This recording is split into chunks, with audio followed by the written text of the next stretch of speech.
Gunline, gunline, gunline. Fire mission coming down. I'm your host, Lopez, and you're listening to the On the Gunline podcast, where we shoot the shit like we did in the past out in the field. So thanks for listening and joining us here. Holy shit, I can't even talk. I just got off of work, y'all, so y'all have to forgive me. All right. So anyway, today visiting us is someone I served and deployed with back in 2005. We were both stationed in Fort Hood, Texas, and he hails from the great state of New York, not New York. What is going on today? And so with that being said, let's go ahead and welcome Sean Mccabe. What's going on, brother? How you doing, man? How are you, Danny boy? Living the dream, baby. One COVID day at a time. Aren't we all? For reals, man. For reals. So it's good shit to have you. Thanks for being on here, man, on such short notice. For those who don't know you, man, tell us a little bit about yourself. Where you from? What you all about, baby? Yeah, basically born and raised in Queens, New York. Large Irish family, cops, firemen, bartenders, the like, and went into the Army when I was 20. Did a couple of years, got out, got called back in 2020 for another deployment. And after that, I did private security for a number of years, and now I'm in college. Right on. Look at you, college boy. Good shit, man. Good shit. So why'd you end up joining the Army? 9/11 was a huge factor into it, knew a lot of people who were down there, my family included. A bunch of family friends had died. And, directly after I knew I wanted to join and do something, this was all Pearl Harbor, not only for New York, but, for the entire country. Right. My parents dissuaded me for a number of years, said, don't worry, listen, it's the military, the professional military. They will get this done before right. You even know what happened. And, once Iraq had started off and you had two different fronts and the casualty lists kept getting higher and higher, I was like, you know what, man, there's no volunteer army anymore. It is a volunteer army. There's no more draft, rather. Right. It's all volunteer. And I finally signed up without them knowing, and my first day was July 1st, 2004. No shit. Where'd you go? Fort Sill, Oklahoma? You know it. Yeah. Yes, sir. Fort Sill, Oklahoma. Nice. Right on, man. Too easy. So why'd you end up choosing 13 Bravo of all fucking MOSs? I wouldn't say it was the video. I mean, the video was cool. Video gets everybody. The video was cool. I initially wanted to do some infantry stuff. And to my surprise, you couldn't just go in, sign up, and leave for the job you wanted. They said something like, yeah, we're all backed up as far as infantry goes. How about some of the other MOSs? And I went straight to artillery, and I knew about artillery, I know from reading stories in Vietnam and the Civil War, artillery plays a huge part, in how we, win our engagements. I decided, you know what, let me do that. I can get some combat in, and for my mother's sake, I can tell her that I'm in a Paladin 12 miles, behind the actual front. Right. And then, finally getting in, and being one of the first boys in 277, I realized artillery is a lot different than what they had in that brochure. Yeah, no fucking kidding, man. I wish I would have fucking saw the whole video. I always say and joke about that because I only saw the Paladin, and the Paladin to me was a giant fucking tank. And right. I wish I would have seen towed artillery. That's what I ended up doing after I left 277, or my second half of my career was in towed artillery. That's some hard work, Chief. Some fucking hard work. But right on. For sure. Hey, so when you joined the military, what were the expectations that you have about it? Like, what did you think you were going to be doing versus like the realities? Did it meet your expectations? In hindsight, yes. After the time I spent in, and as long as it's been since I've gotten out, I guess the mainstay was that everybody pulls their own weight. and works together, Right. As far as the working together part of it, you didn't know if it was going to be digging a foxhole or in some cases like us, just digging out cases and cases of water in the middle of July in Baghdad, Fuck, nay. Every time you thought the deuce and a half was empty, they just pull up another one. It's like, all For right, I'm on real. this one now. For real. Never fucking ended, man. It seemed like it never fucking ended. Those Yeah. were long fucking hot days out there in Iraq, I'll tell you what. How long did you serve for anyway? Did 3 years active duty with you guys from July of 04 to October of 07. Then in the end of 2009, got that letter from the president saying there's a big surge. And I had figured this was going to be Afghanistan for me. And then went right back over to Iraq. Oh, no shit. That was February, March of 2010, and then came back that August. Oh, no shit. Where were you at in Iraq this time? Down south, near Nasiriyah, Al Assad Air Base, I think. Oh, okay. Right on. Cool shit. Yeah, because we did Baghdad. So you only deployed twice then. Right. That's cool. You got two fucking they were both 12 months, or did you get extended out there? No. No, not even. It was actually the opposite my second time around. No shit. Yeah, when we went over in 06 together, 05, 06, I actually got called home early, myself and Garcia, 2 weeks prior to me. We both had, DIFs, death in the family. So he left, and then I left about 2 weeks after, October, maybe the middle of October. Okay. I was home. Yeah, I don't remember. It's been so long ago, man. We're talking about what, 16 years ago that this shit, 17, 15, I don't fucking know. 15 years ago. It's a while, bro. Yeah, man. I mean, and you know what's fucked up? Sometimes the deployments get meshed in together. Like, I'll start remembering one deployment, like, oh, no, that was in Mosul. That wasn't Baghdad. Right. It just start fucking combining it to each other. But damn, yeah. No, I mean, you were in a bit longer than I was. You only got out recently, right? I just got out in 2015. Okay. Yeah, I've been out for 5 years. And I mean, you had what, 3 or 4 deployments under your belt by the time you left? 3. I had 3. I had two to Iraq, 1 to Afghanistan, and Afghanistan was boring for me. It wasn't the deployment I was seeking. So all I did was train fucking monkeys out there how to shoot artillery. Right. Then I get to have the cool guy stuff. You know what I mean? So, but no doubt, man, that's what's up. Dude, I just remember. I'm remembering our times back in the fucking 277, dude. God damn. What were like some memorable moments of you that you remember back in your time in active duty? One of the one that stands out for me was I'm not too sure if it was 04 yet, because we were just still getting started, but maybe the beginning of 05 or so. We've done one of our first battalion size firing exercises. Okay. Where each battalion, was doing their live fire, and I had been assigned to the ammo section. Okay. Myself, Sergeant Machuca, Dowden, Moyer, France, Mercer, came and went, but that first field exercise we had, the first live fire exercise, Gulf Company, our support battalion, or our support company rather, Gulf Company had just dropped all the ammo in one spot in the firing lane, and we didn't have a PLS at the time. I don't even think we had a Humvee. They just kind of like dropped us off and said, "Here you are with the ammo," and we, the four of us humped it all by hand. Oh shit! We took this entire expenditure of ammunition, powders, fuses, you name it.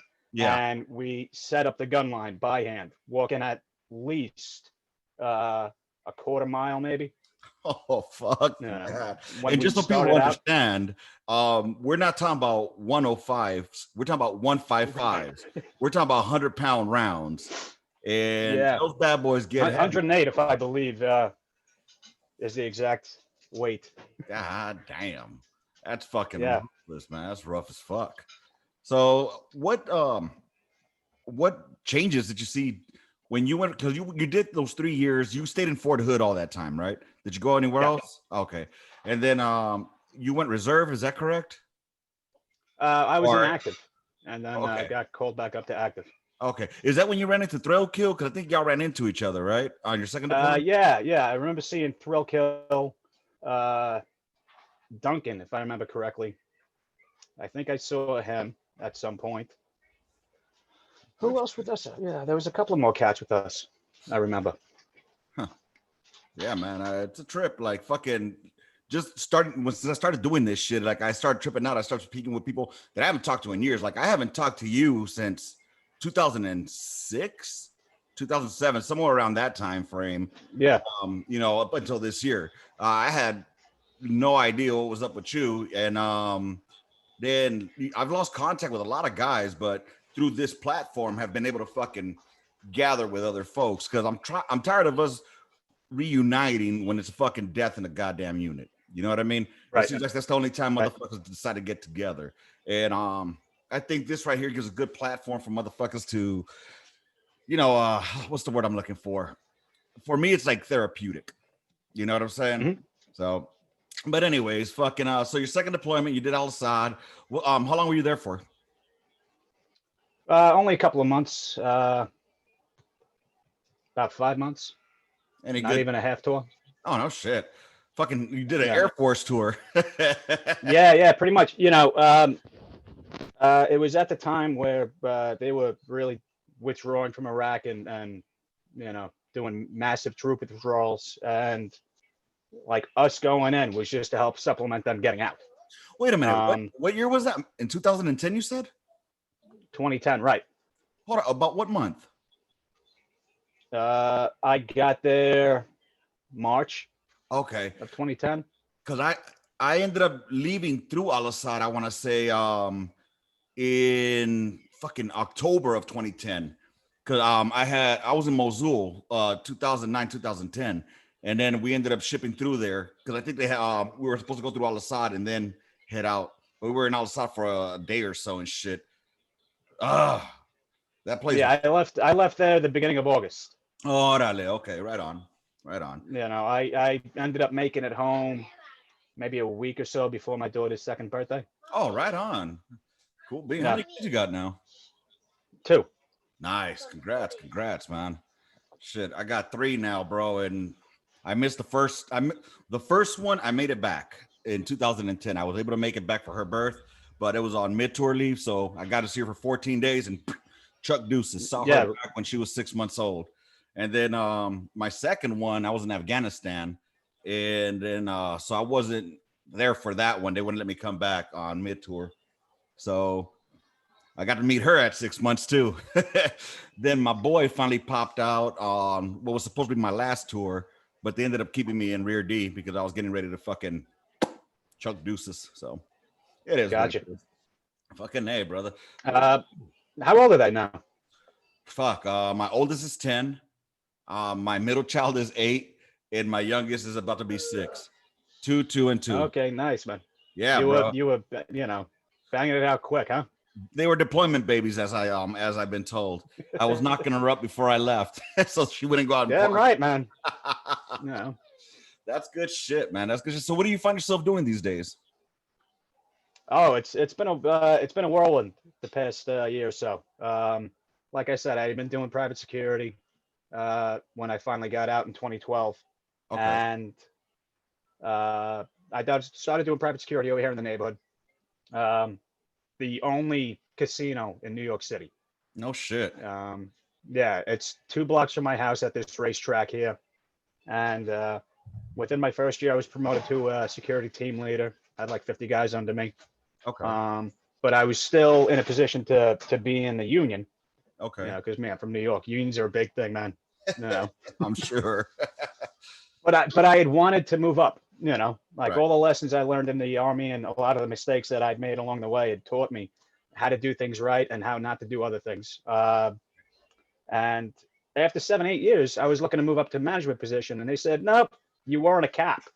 You don't have those skills to Yeah. investigate crime or this and that and the other. And I'm like, I've been doing this for 7 years though. Right. So I said, you know what, I'm going to leave. And then I started going back to college. I've been doing that the past year or so.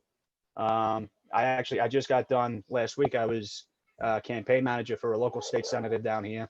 Okay. And I was running his campaign for 3 months, which leads into today. Um, I've been invited to sit on the Queens District Attorney's Veteran Advisory Committee. All right. What's that do?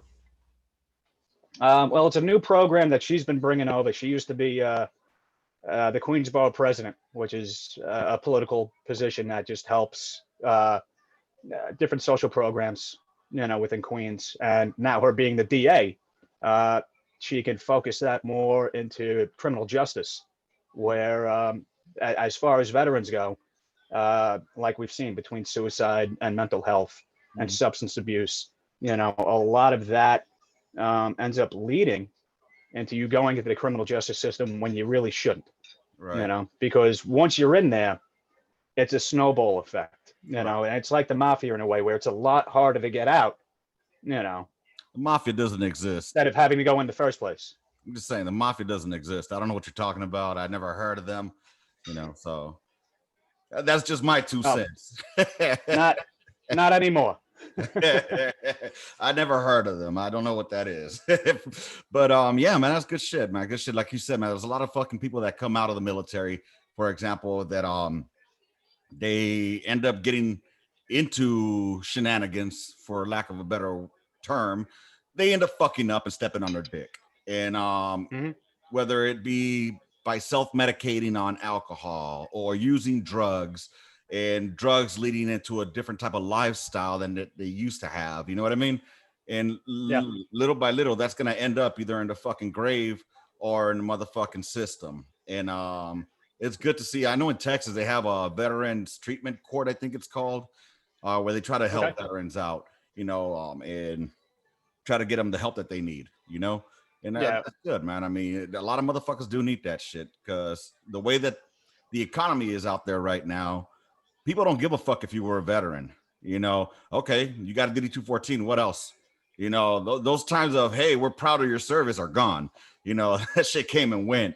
Now it's like, okay, whoop-de-doo, here's your cookie. You're still gonna fucking bust your ass, or we don't have a job for you. You know what I mean? So they got to go do what they got to do and hustle. Yeah, dude. A lot of motherfuckers have issues transitioning. I know I've had I've had a degree of difficulty readjusting to the civilian life, and I self-medicated a lot with alcohol. And I've been sober now for 2 years, and I stopped drinking, and that was the best thing that I could have done, And then, of course, I'm rocking the motherfucking meds from the fucking VA, because that's the fucking end all be all cure for them.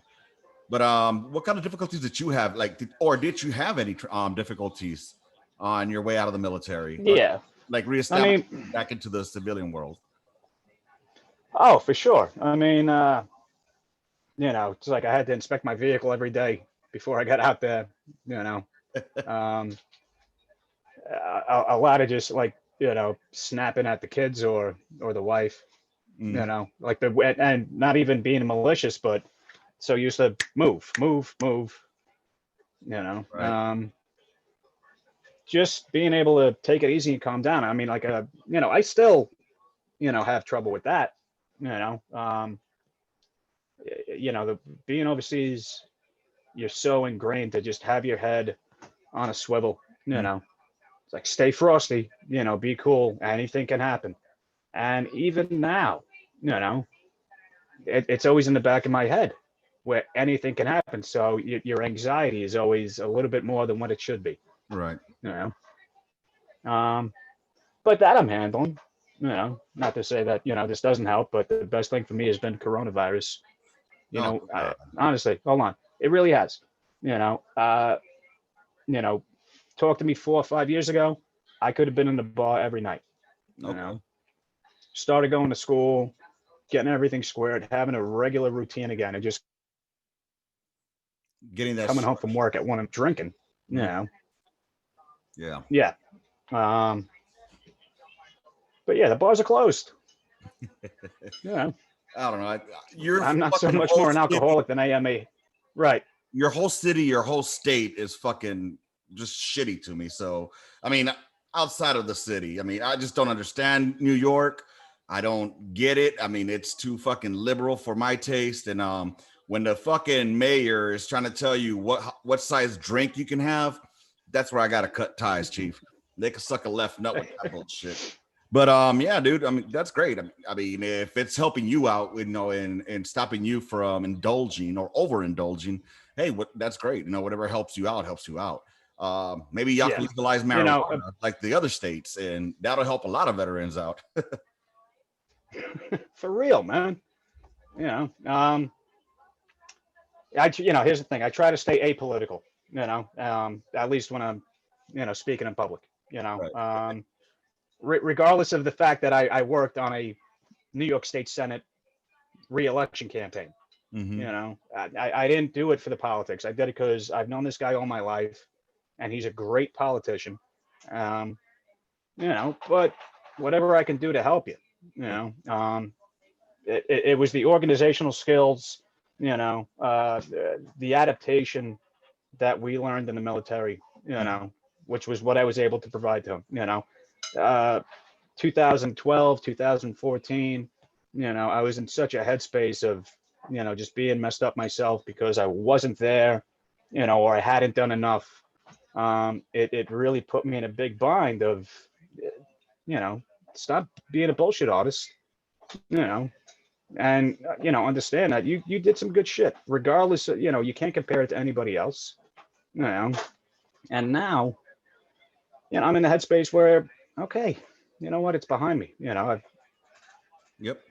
made my amends. I'm still making amends, but I was gonna leave I'm that just dog. looking at everything positively, Yeah, I was gonna leave that dog laying. You know what I'm saying? I was gonna bring that up and anything like that. And a lot of the folks that I talked to on the side, they were like, that's a great step forward that you're taking coming on here. And that's all. I'm not talking about any of that crap. You know what I'm saying? We talked on the side, you and I. You know what I mean? Right. And I said my piece and left it at that. And like you said, you were in a different world, in a different, state of mind at the time. And hey, shit happens. You know what I mean? And the good thing, and that was my point where I got pissed off, where it was the whole, you and I surfed together. You know what I mean? We were out there at the same fucking time. We did pretty much the same fucking missions. And I'm thinking to myself, so is he saying that basically what we did was nothing? You know what I'm saying? So, and I get it. Like, right. That's basically the frame of mind that I got into. So it fucking heated me. Like just thinking about it right now, it kind of like it. I'm just rather drop it on that end. But I'm glad you were able to come on here. And shit happens. Shit happens. Like you said, you're making. And I mean, that's a big reason why I said, you know what, let me do this now. I mean, it spent a lot of time and a lot of effort trying to reach out to everybody individually. I'm going to keep trying to do that, Yeah. But this is just my one big way of, hey, here it is. And, if you guys want to talk on the side, I'll talk to everybody on the side. It doesn't, mean I don't love you or anything less, I'm just trying to, make my way back. There you go. And I mean, hey, it's one day at a time, one step at a time. Not everybody can accept things as quick as others. You know what I'm saying? And dude, like, it's just like, just thinking about it, it just boggles my mind. Like, of course there's motherfuckers out there that, they'll embellish a little bit about what happened out there. That's always. But what tripped me the fuck out was when I saw that one thing. And when I saw it, I was like, and that's what just threw me over the cliff. But anyways, like I said, I'm not here to talk about that bullshit. You know what I'm saying? If you want to talk about it, cool. I've said my piece on it, but I mean, dude, I'm just glad to see that you're doing better and you're getting your head straight. What have you done to get yourself better? Like what changed in your life that made you change your frame of thought or your way of thinking? Being a dad, I mean, seriously, being a dad, and having them grow up. I mean, she's going to be, she's already 12. She's going to be 13 next year. My son's going to be 7 next week. Yeah. You know, in a couple of years, my daughter's going to be of that age where she can make the choice herself. Does she want to go into the army? And the biggest thing that has taught me, is something I've been teaching her for 12 years is, what, be true to yourself. Um, I had failed at that for a number of years, but, now it's like every day I'm waking up, good, bad, and different, be true to yourself. There you go.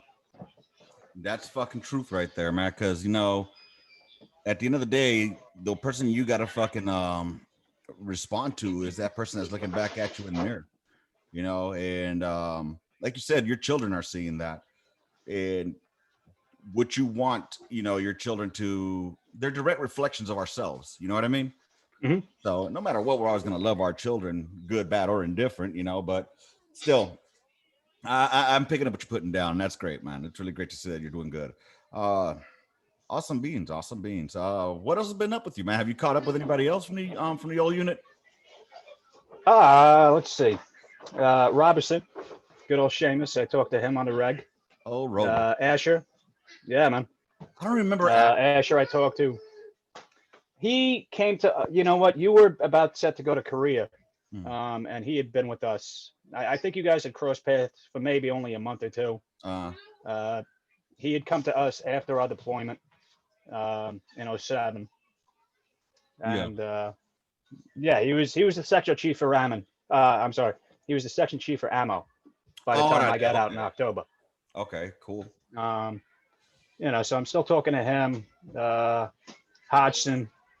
Oh, Hodgson. Bernice. Baby G. Yeah, man. Get him on here. Get him on. Mercer, I just talked to Mercer on Veterans Day.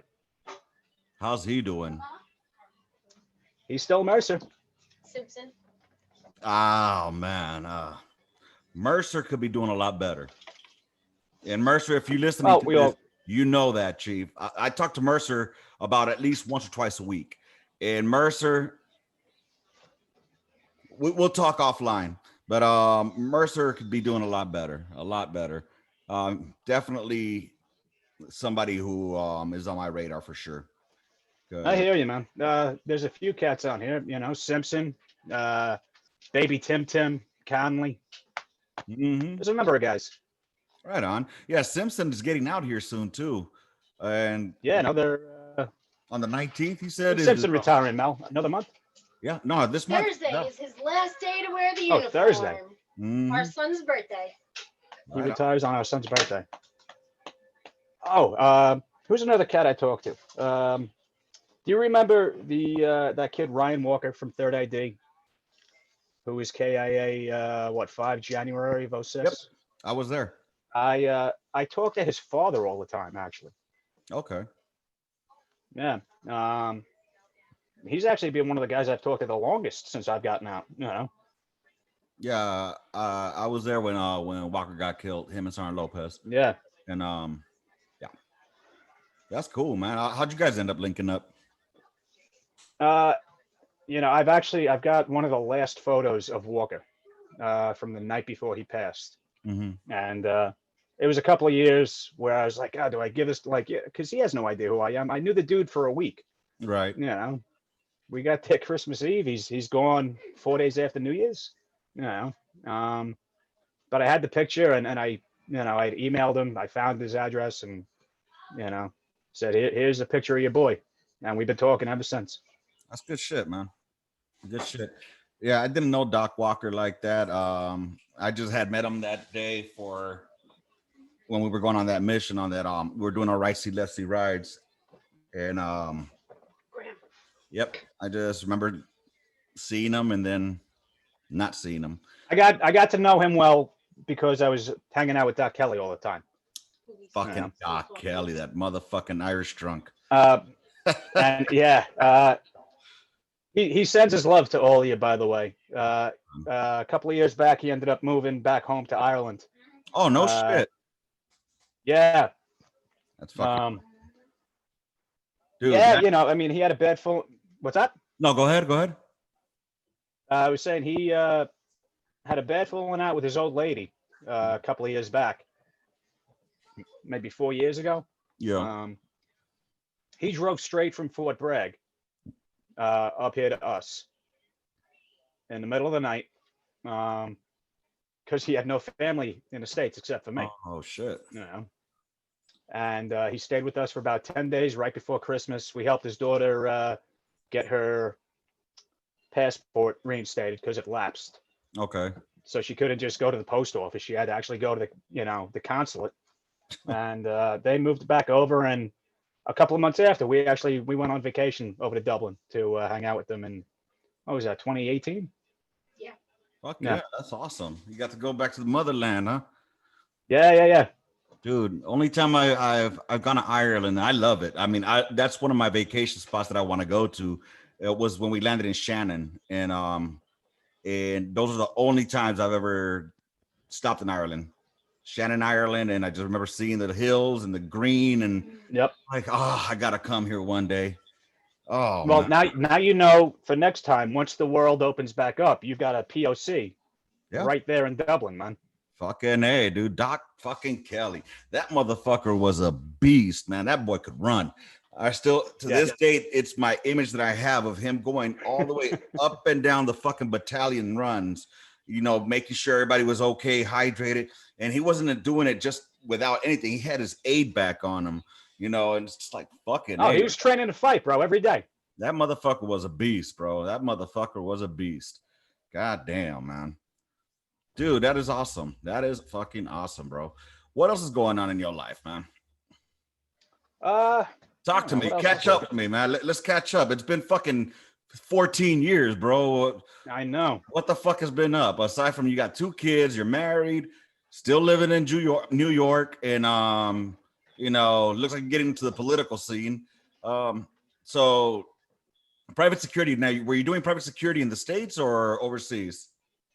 Yeah, no, I was right here, 2 blocks from the house, working for this casino.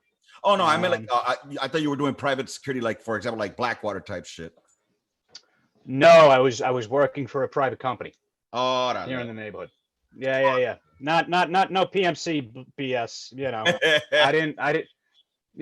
I might have strayed here and there, but I never actually lost my values.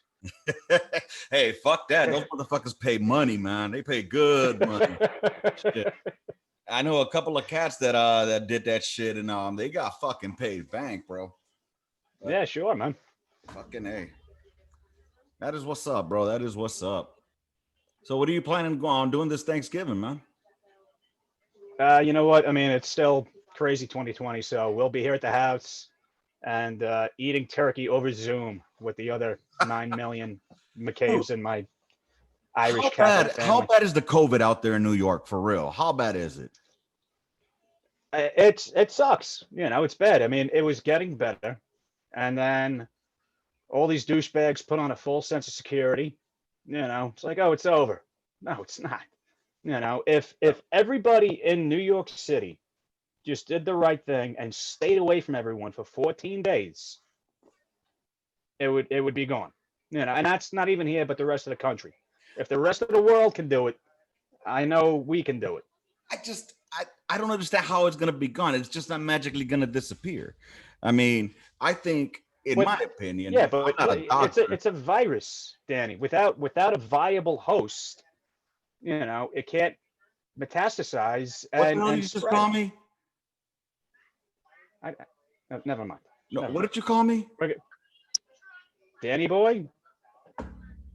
Lopez. Lopez. Never first names. Never first names. I just don't do first names. But okay, tell me this more, Dr. Mccabe, of metastasizing viruses. Yeah, just multiplying and spreading. If it doesn't have anybody to latch onto, it dies out. So, I don't know, man. I don't buy that. I think that honestly, we should just let that motherfucker burn out like a goddamn wildfire, and you either get immune to it or you fucking die. One of the two. So, I'm not opposed to that theory either. I'm just saying. I mean, it's gonna, if it's gonna kill you, it's gonna kill the motherfuckers that have been dying from this shit. Have been people that had underlying fucking issues. It's not like they died of the COVID itself. So, No, that's absolutely right. But with the high concentration of elderly that we have here in New York, that's why the numbers look so bad all the time. you know, we're the only fucking species that wants to keep the sickly alive. No other place do you see that in the fucking animal kingdom. You know, if it's time for great grandpa to go, it's time for great grandpa to go. Let me tell you something. I saw this motherfucking thing that said 92-year-old dies of COVID. No, 92-year-old died of being 92 fucking years old.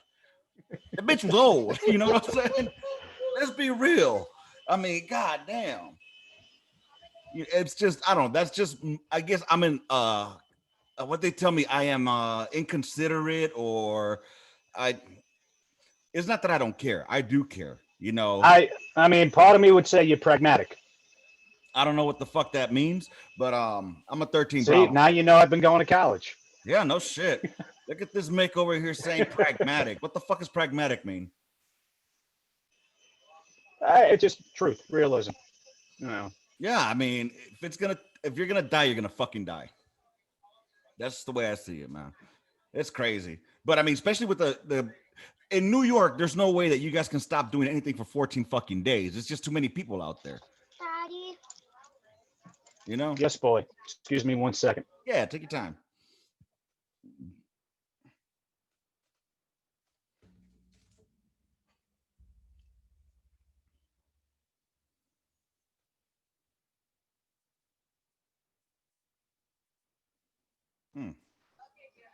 You know, Fortnite or whatever that is.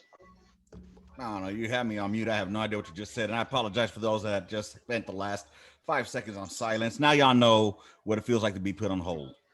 But yeah, dude, Yeah. I say, like I said, I say let it burn. And if worst comes to worst, how many people, what they report is how many people have got it. Why not report how many people have survived it? Because it's against the narrative. You know, that's Hey, that's actually really smart. Right. You know what? I like that. I haven't thought about that yet. See, I got a 13 Bravo brain, baby. We don't just look for answers. We look for solutions. And even back then, you were always trying to make me be better. Always, baby, always. Do you remember? I've got a funny one for you, man. Bring it. What's up? Bring it. Let's hear it. Funny one for you. So, April Fool's Day, 2006. We're going through those serpentine K-rails, going into BIOP. Okay. You know, you had to do that zigzag and then finally get to the clearing barrels. Right.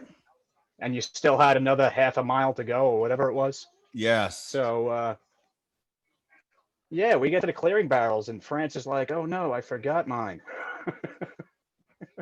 Forgot he put it down somewhere. His M4?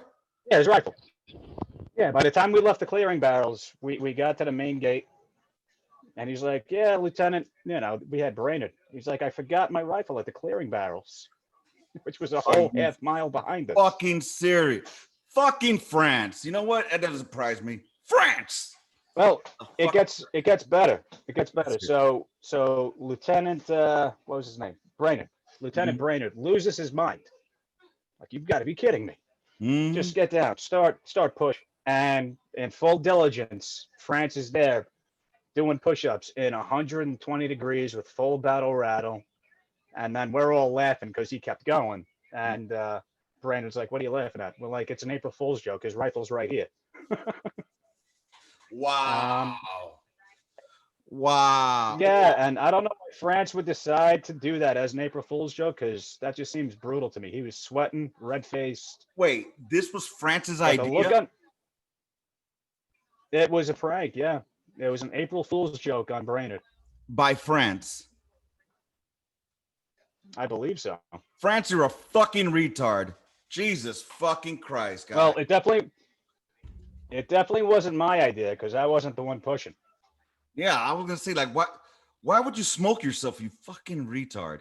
I love you, France, but Jesus fucking Christ, guys, somebody need to knock some sense into you. Who was all in your gun truck platoon? Oh, that was a fun job, man. It was me, Brainerd for a minute, Dickerson, Dickerson. Dowden, Mercer, Hunt. Mm. Who else? Moyer didn't go with us. Moyer went to you guys, right? He went to Yeah, Moyer Cecil. was our driver. Old man. Elder we had. Fucking Elder. Connolly. Yeah, Connolly. Huh. Um, You guys had a pretty high speed fucking crew. You guys, Gunny Booker, Machuca. I remember that was an incident there between Gunny Booker and Chooks. I remember that's when Chooks That lost was his rank. interesting. Yeah, Chooks lost his rank at that time. I remember that shit, man. I just had Chooks on recently. He lives out here in San Antonio. Really? Yes, sir. Yes, sir. Yeah, I had I him to on. Talk to that guy. I had him on with Hunt. We had it I called it the Great Debate because Chooks is a hardcore Trump, and Hunt is hardcore riding with Biden. So it was interesting to say the least. It was better than the shit show. I wish I had listened to that before the election. Oh yeah, it might have made a big difference. You know what I'm saying? Gee, if I would have known, if I just would have known that fat bitch Amy Schumer had fucking endorsed riding with Biden, I probably would have voted for Biden. But I'm not a Biden supporter. That's just it. We'll never know. And I'm not a Trump supporter either. They're both garbage.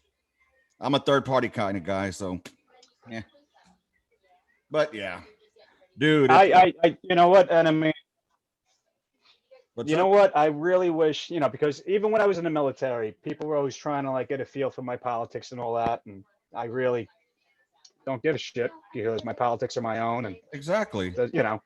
Basically, I'm going to support and defend the Constitution of the United States. That's number one. And with that, every freaking election cycle, I don't care who's running. Just give me your points. If I agree with you, I vote for you. If not, then I don't. But regardless of what the outcome is, whoever is sitting behind the Resolute desk is the man that I'm going to support because he is the president and commander in chief. I don't have to like him. I don't have to agree with a lot of it. At least I can do is one, hear him out, and two, respect the position he's in. It's even like if he doesn't. dude. It's like I said. I mean, I'm gonna vote for the best liar because that's all they are. Who's the best liar? You know what I'm saying? Let's be real about that. Politics is nothing but bullshit, and a lot of people telling you what you want to fucking hear, never contributing. If I always say, if people want change within their fucking scope, vote local, vote locally. That's the only time you're gonna see change.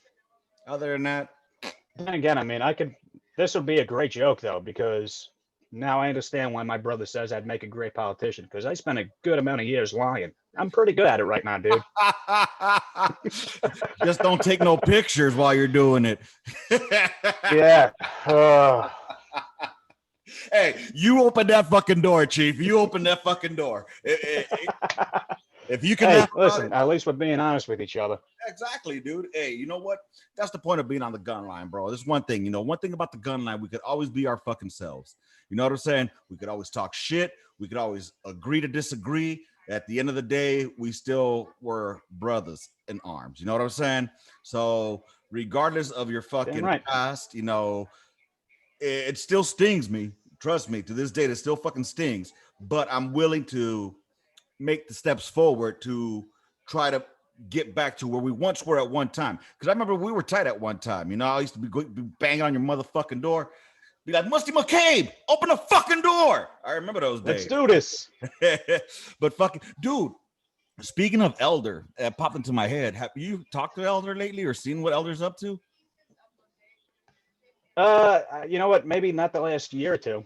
Oh, okay. No, last time I just had him blipped on my radar a couple of years ago. Okay, yeah, because we hung out when Quintero died, and fucking dude's a fucking nurse, bro. That shit threw me off. I'm like, how the fuck are you a nurse You were the guy that was playing World I of believe it. Warcraft games and shit like that. In his underwear, in the barracks. But I mean, it's a trip, man. It's a trip No, when you see. Elder was the guy. Elder was the guy on deployment who would study Japanese so that he wouldn't have to watch anime with the subtitles on. This motherfucker. That's funny. That is funny. He's too smart for his own good. I'm not surprised he became a nurse. I'm proud of him for that. Right on. And I'm not surprised at all. Out of any of us, I'd say Elder. Yeah, a lot of motherfuckers have actually done good for themselves, man. And it's good to see that you're doing good for yourself as well, man. So, any tips that you would give to folks that are transitioning out or getting ready to make that leap into the civilian world? For example, the Simpsons, the Hodgsons. Granted, yeah, we didn't make it to the senior or the rank that they had, but what advice would you give to those folks that are coming out, even if it was just 3 to 5 years or 20 years? What advice would you give them as far as coming out into the civilian sector and what to expect? I guess the advice that I would give them is, don't expect your military service to mean a lot to that employer. You're a cog in a machine, and it's up to you to use the skills that you've honed over the past, well, for these gentlemen, 20, years. But just, take all of it in stride. And I know, especially with Haji and Simpson, they will be able to make a good transition. For guys like myself who only did a couple of years and got out as a lower enlisted, expecting to be all that shit, and they weren't.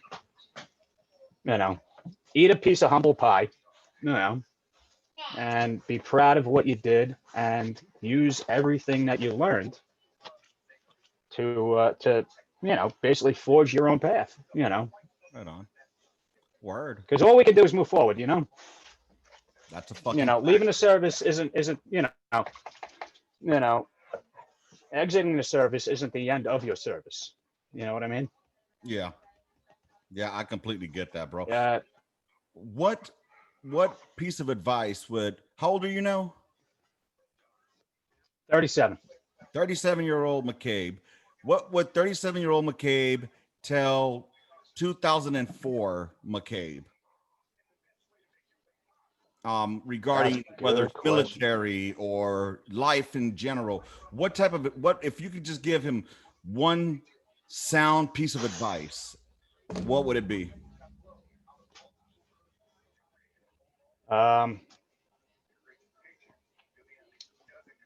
Cheesy as all hell, but I would say keep moving forward. I can't even say that to my 20-year-old self. I've got to say that to my 18-year-old self, because that's what I tried to do, just keep moving forward. It's really weird how, the more time goes on, the more your head says, holy crap, there's been a lot of bad stuff that's happened, but we're still here, I can remember the Oklahoma City bombing. I can remember the USS Cole. I can remember 9/11 more than any, Were you a firefighter during 9/11? Through it all?